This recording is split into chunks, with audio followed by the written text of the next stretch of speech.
What's going on, everybody? Sorry it's a little dark. Just can't seem to get enough light in the truck in this corner. The old Freightliner had a light that would sit here. That's gone.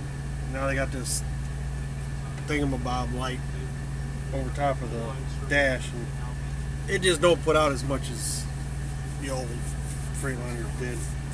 That's probably a very simple, very small negative on this truck.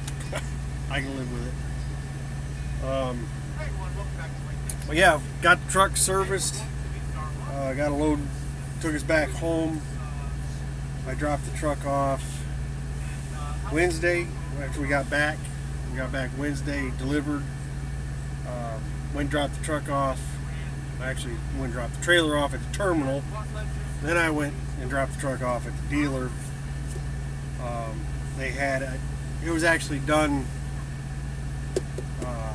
yesterday, late yesterday, but I didn't pick it up till this morning. It's Friday. I didn't schedule a load because I didn't know when the truck would be ready, and I don't want to schedule something just to have to turn around and call and say, hey, I can't do it because the truck ain't ready. You know. So once I knew the truck was ready, I was able to schedule a load for today, which will deliver tomorrow in northern Ohio. As far as the service, since I didn't have any truck or maintenance payments for the first 4 weeks, the maintenance, there's really nothing in the maintenance account, you might as well say. There is, but consider what things cost. There really isn't. So I paid for this out of my pocket, but with everything, it came to $637 is what it cost to have the PM and all the other stuff done at the dealer, which is the only time for a PM this will go to a dealer. They want you to do it the first time. It's kind of, for me, it doesn't make any sense.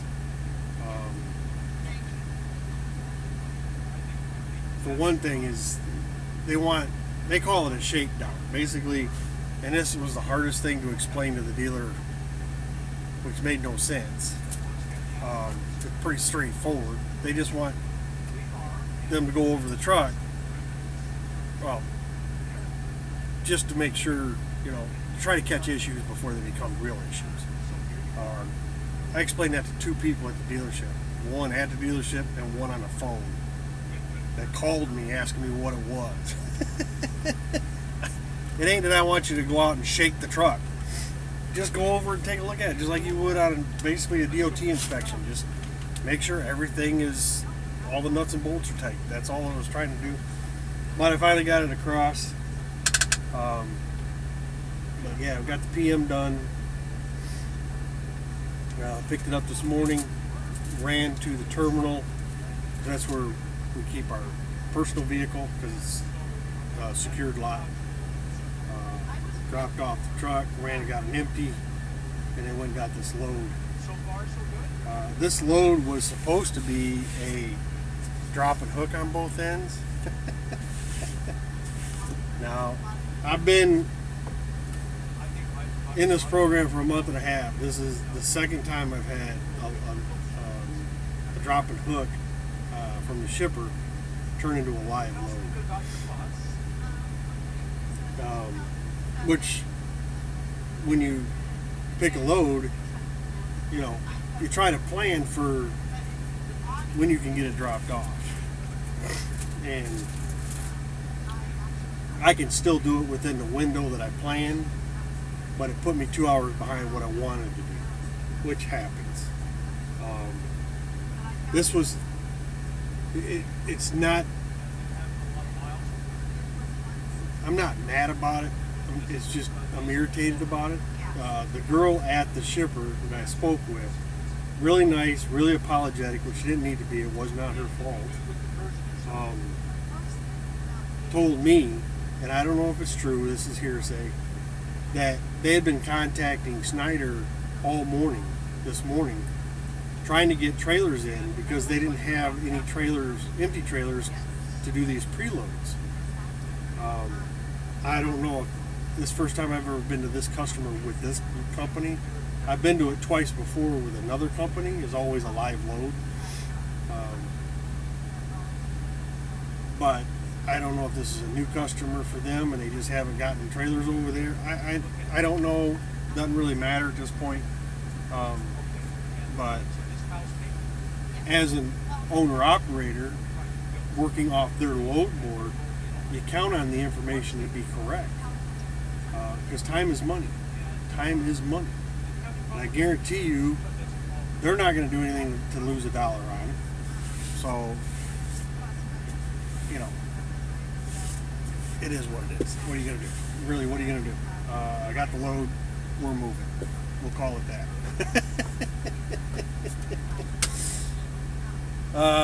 Truck running really good today.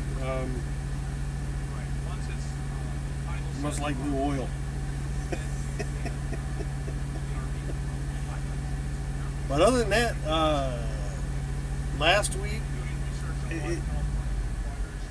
my stress level as far as picking loads and worrying about the bills is dropping considerably each week, because I've realized at this point how easy it is to break even. Literally. I mean, it just is. It's not that I'm doing anything special. You can make things more difficult for yourself, and I'm trying not to do that. But getting away from company driver mentality to this side, the change is occurring. We'll put it that way. At the beginning of it, but it's occurring. Last week, and I wasn't really stressed about it because I got, keep your numbers. I ran 2 loads. That's all I ran. 2 loads. We took a reset out on the road.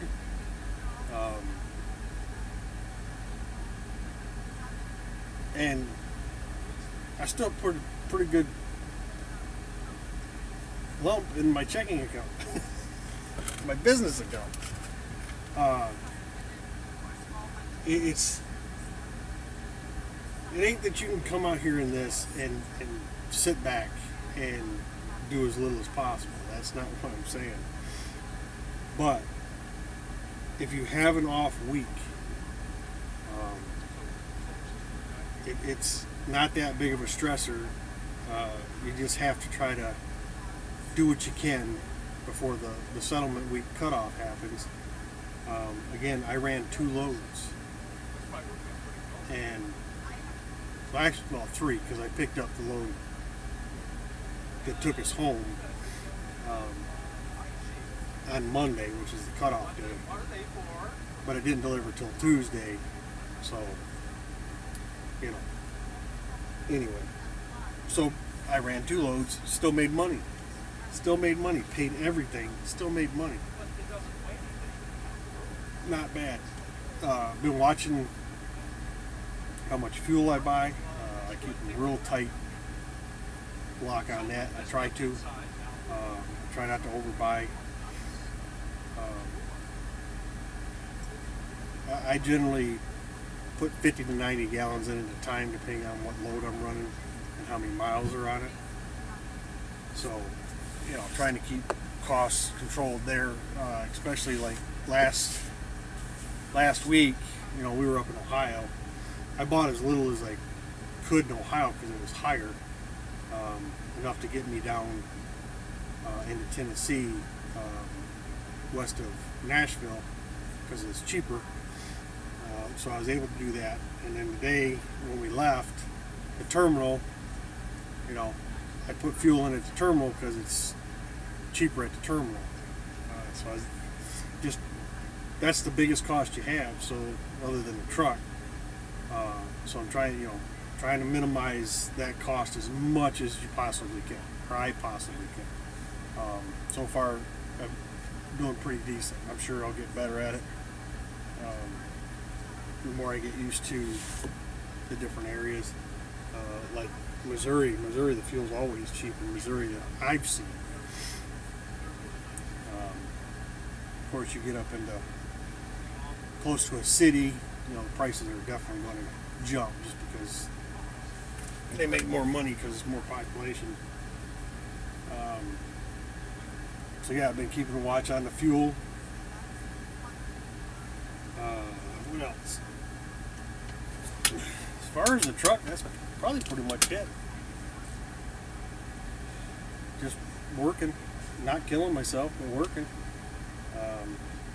This load pays decent, pays really, really good coming out of the Memphis area to go to Ohio. It paid better than normal. Not by a lot, but by enough. So this will deliver tomorrow. Tomorrow's Saturday. And then I'm going to grab another load that I've already requested that takes me right back to Byhalia, Mississippi. That'll deliver on Monday. So, just got the truck back this morning. I'm going to knock out 2 loads. Both of them paying pretty well to finish out my week. So, again, will it be a $2,000 week? No, because I was down 2 days with the PM on the truck. So it is what it is. But I'm still going to make money. That's the point. Is to always be profitable week in and week out if you can. Things are going to happen. It's just the way it is. If the truck broke down, knock on wood, it doesn't. And took me out for 4 or 5 days. That's going to be a really rough week. No matter what the warranties are on the truck, that's going to be a rough week. So let's hope that does not happen. Just keep moving. I'm having fun. I got to tell you, coming back to this, I'm not out here doing somersaults in the parking lot, but it's definitely made it more enjoyable than it was as a company driver. Because as a company driver, you got a lot of unknowns. Like the last company I was with, you never knew what you're doing next until you delivered the load you had. Very seldom did you know what you were going to do next. So that can add a stressor to your day because you just don't know, and not knowing sucks. And then your time windows could be tighter, so you're rushing to get boom boom, Here, most of the loads that you're picking from, there's some that have extremely tight windows on them, and so far I haven't selected a load like that. They don't pay any better to be time constrained. They are doable, but you are going to rush to get them done. And so far I pick loads where, I have pickup and delivery windows and I can make it fit me, what I want to do and how hard I want to work at it, So it's been nice. I like this part of trucking so far.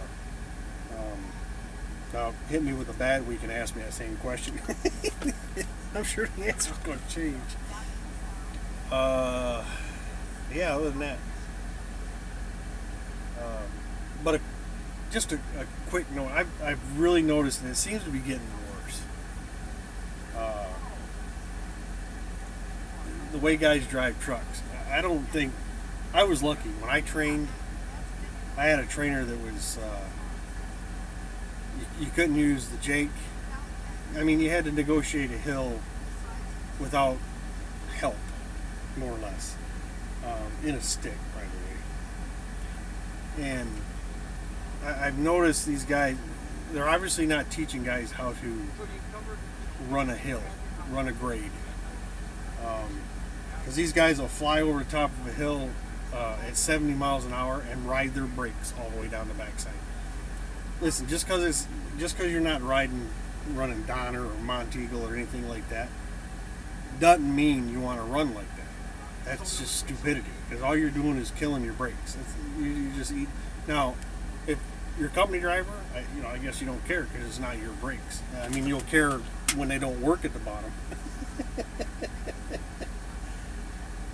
But I don't know where hill training has gone to, because not no one, but there's a lot of guys out here. They don't realize, especially if you're heavy, you want to bleed off some of that speed at the top, because you're going to catch it going down the backside. You don't want to ride the brakes down the hill. I don't know where that lesson went out the window at, but it seems to have.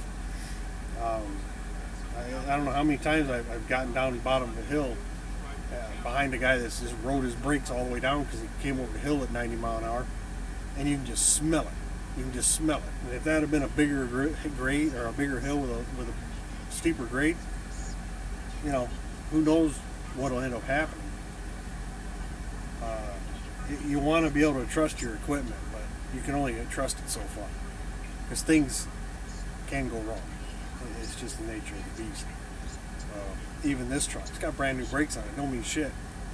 It don't mean I can ride them all the way down the backside of a hill at 76,000 pounds. Just saying.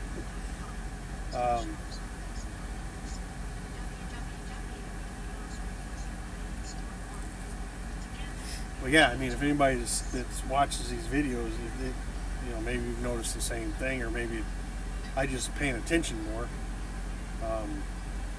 I know I definitely pay attention more to who's backing up around me. Now that it's my truck, company truck, it gets hit. It gets hit.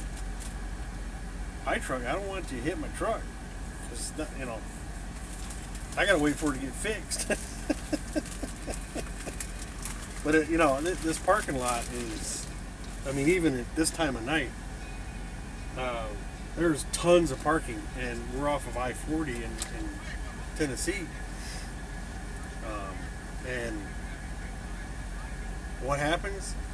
Guy pulls in right next to me. He backs in next to me. All these parking spots, and he's literally 8 inches off my mirror to his mirror.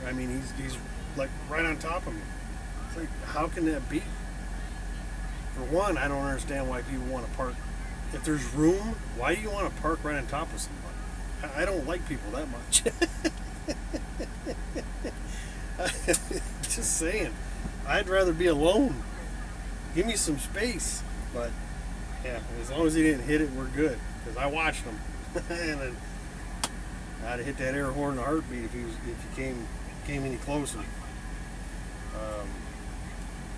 But yeah, that's my spiel. That's where we're at right now. Just gonna watch some Boober Tube and then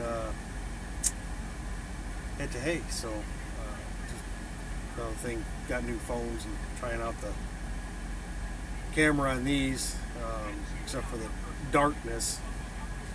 Picture looks a little better from here, but we'll see when we post it.